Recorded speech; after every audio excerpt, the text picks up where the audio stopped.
Good evening, I'm Rob Macco. Thanks for joining us for WJCL News at 11. The family of a murdered Savannah State University student is trying to keep her case in the spotlight. Rebecca Foley's family and friends lit candles in her memory tonight at Lake Mayer Park. The candles formed her initials RF. They also lit wish lanterns and launched them into the sky. The 21-year-old was murdered on January 21st, 2013 in her Southside apartment complex. She was shot inside her car. Foley would have turned 23 this coming Monday. Her family has been frustrated by what they see as a lack of progress in the case. I quit calling them. They were giving me no new information. It got very frustrating. They asked questions, well, we can't really give you any info on that. You know, you ask them a direct question, they don't want to answer it. I feel his pain because he hasn't heard anything. We don't know anything. I don't want it to turn into a cold case. She deserves justice. I don't know who would do this to her. She was the friendliest person ever. Eddie Foley says he hasn't talked to Metro Police in about 3 months. He says he'd like to see the police files and would like Governor Deal to get involved. Crime Stoppers is offering up to a $12,500 reward for information leading to an arrest. Family and friends of a soldier who died 62 years ago laid him to rest today. They held a homecoming service for Private James Green of Alamo in Wheeler County. He and 51 others were killed in a 1952 military plane crash. They were on their way to an Air Force base in Alaska from Washington State. Their plane went down in Alaska and it wasn't found for 60 years. An Alaska National Guard helicopter crew found the wreckage 2 years ago. The Department of Defense used forensic tools to identify 17 victims. Green was buried today with full military honors. An honor guard from Fort Stewart took part in the service. Family members say this brings closure to their family. After he graduated from Dixie Training School in Vidalia, Georgia, I was expecting him to come back. I never did see him. We was real fortunate because the Army did a wonderful job of identifying and gathering information and data on these soldiers, all of them. Private Green's body was flown to Savannah Hilton Head International Airport on Thursday morning. There was a ceremony and a military escort took his casket off the plane.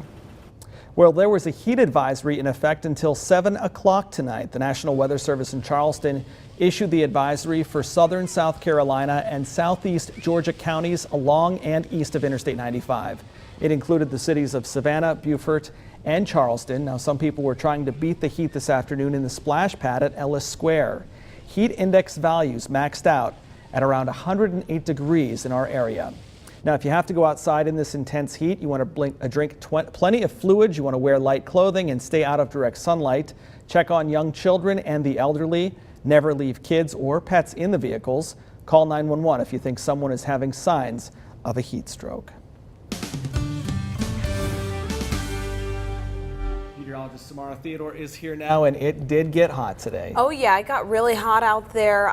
Things heated up to about 96 degrees in some areas, but you know, you can say that number, but if you're not factoring that relative humidity in, you know, it's not really actual. Actually, it felt like it was in the hundreds. Yeah, so yeah, definitely a hot day. Let's go and take a look and see what's going on right now, though. The temperatures still feeling very warm for this late hour at night. At 11 o'clock right now, we're seeing temperatures at 81 degrees in Savannah, 79 in areas like Reedsville, Glenville, Pembroke, further inland and Metter, 80 degrees right now over there, and 80 as well down in Blackshear. So still very warm out there. Hopefully things will get a lot more mild overnight.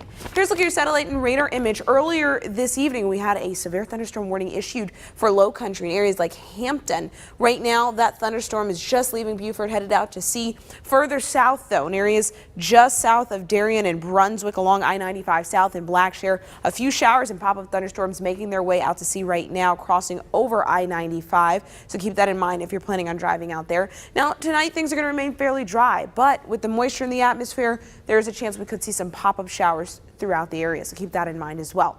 Here's a look at our almanac. Again, we topped off at 96 degrees today. Normally we're around 91, and we hit a record on this day of 102 back in 1981.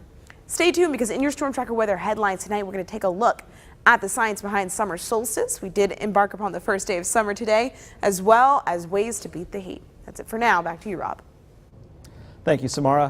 One of 3 men charged in the shooting death of 8-year-old Khalil Singleton is now suing the Beaufort County Detention Center and its director. It's a story that WJCL News first brought to you on Thursday. Low Country Bureau Chief Larry Sproul talked to Singleton's grandmother, who is not happy about it. Sue for what? Anybody need to sue anybody, it should be my family, my daughter. That my daughter's son. Anybody need to be sued, anybody, it should be my daughter, not him. With frustration and tears in her eyes, Edwina Washington still waits for justice. Her grandson, 8-year-old Khalil Singleton, was shot and killed Labor Day 2012 in her yard. Almost 2 years later, deputies say these 3 men, Tyrone Robinson, Aaron Young Sr., and Aaron Young Jr., are responsible for the crime.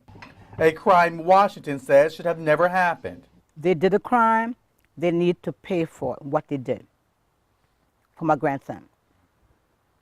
If they never came on this property, that would never happen. Robinson and 2 others were set to go to trial February, but new evidence surfaced. Robinson claims he was forced to work with police in exchange for less prison time. Robinson is filing a lawsuit against the detention center. This is the handwritten document Tyrone Robinson filed June 11th. It's more than 40 pages long. He's claiming he has been unlawfully imprisoned because he filed several motions requesting a speedy trial and was not granted one. I think he was crazy. He was crazy. I really want it to be over. I mean, I'm sick of it. I'm really sick of it. It needs to be over. He is asking for immediate release without bond and damages of $10,000 for each day he has been in jail, which amounts to more than $5 million. He also wants more than $600,000 he says he would have made from the seafood and jewelry business he was trying to open when he was arrested in September 2012. I think he needed to stay in jail for life. I mean, for life. Washington says her family was told the trial will be this September. The 3 men will now be tried separately. To read the entire handwritten lawsuit, you can go to our website, WJCL.com, and check it out. Dozens worked out today for a good cause at the Pedal Power Cyclethon. It supports the Rape Crisis Center of the Coastal Empire. WJCL's Ashley Lincoln has the story. When you're getting tired, just know that one more pedal is a little more power for our victims. Pedaling for advocacy and awareness. Pedal Power, it's a cyclethon. It's for 4 hours. 4 hours of support and charity from Savannah residents who came out to the Anytime Fitness on Wilmington Island Saturday in support of the Rape Crisis Center in Savannah. And anyone can do it, so I figured this would be a good opportunity for people to try a new type of activity and also support the Rape Crisis Center. Linda Sachs organized Saturday's event and says this organization holds close to her heart. At any given time, they may need this organization or any organization. Well, I thought it was an awesome idea. Rape Crisis Center Executive Director Keisha Gibson Carter says this event isn't just about raising funds, but spreading awareness. Opportunity we have at the Rape Crisis Center to attach ourselves to a piece that promotes awareness, we certainly take advantage of it. Gibson Carter says the most important part of the awareness is prevention and education. Helping individuals understand the value of healthy relationships, respecting women, as well as helping women to become empowered, to walk with starch in their backs, and to acknowledge that you don't have to have the persona of a victim. But she says the battle to overcoming sexual violence in the community is outreach. But the prevention education, getting out, letting people know who you are, where you are, and what you do is very important to helping us overcome sexual violence in our community. Reporting on Wilmington Island, Ashley Lincoln for WJCL News, working for you. For more information on the Savannah Rape Crisis Center, you can call 912-233-3000 or visit our website at WJCL.com. Members of the African American community celebrated Juneteenth today. Juneteenth was on Thursday, the 19th. The date commemorates the enforcement of the Emancipation Proclamation.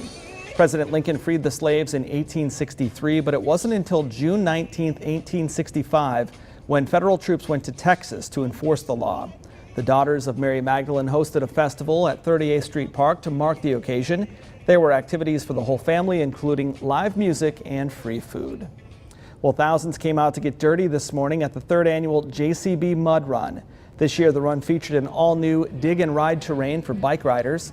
Runners tackled the 5-mile course with more than 20 muddy obstacles throughout the JCB property.